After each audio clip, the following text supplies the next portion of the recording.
યાર વિસ્તારમાં રોડ રસ્તાની દુર્દશાના દર્શન ખુદ કલેક્ટરને થયા છે। વાત જાણે એમ છે કે નસવાડી તાલુકાના કુપ્પા ગામે કલેક્ટર જઈ રહ્યા હતા। કુપ્પા જૂથ પાણી પુરવઠા યોજનાની મુલાકાત જઈ રહેલા કલેક્ટર ખેંદા ગામ પાસે પહોંચતા જ ગાડી ઢાળ જ ન ચડી શકી અને આવું થવા પાછળનું કારણ હતું ત્યાં જર્જરિત રસ્તા। કાચા અને ડુંગરા રસ્તેથી પસાર થતી વખતે કલેક્ટરની ગાડી ટેકરા ચડવામાં નાકામ રહી હતી। ગાડીના ટાયરો વારંવાર સ્લીપ થઈ રહ્યા હતા, જેથી કંટાળેલા કલેક્ટરે અંતે સ્થાનિકોનો સંપર્ક કર્યો અને ગામમાંથી ટ્રેક્ટર મંગાવીને ગાડીને ઢાળ પર ચડાવી હતી।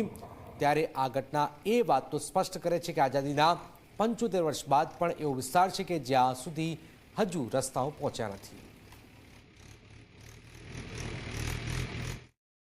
હાલના તબક્કે જ્યારે તે મુલાકાત કરેલી હતી ત્યારે અમુક ભાગમાં જ્યાં ધૂળ થોડી જમા થયેલી હતી એ ભાગની અંદર ગાડી ચોક્કસથી ફસાયેલી હતી અને એ ગાડી ત્યાર પછી 5 મિનિટ પછી આપણે એમને જરૂર લાગી તો બહાર કાઢવાની આવશ્યકતા હતી। વિંધ્યાચલ પર્વતમાળાનો વિસ્તાર છે અને નર્મદા નદીના કાંઠે આવેલો આ ભાગ છે।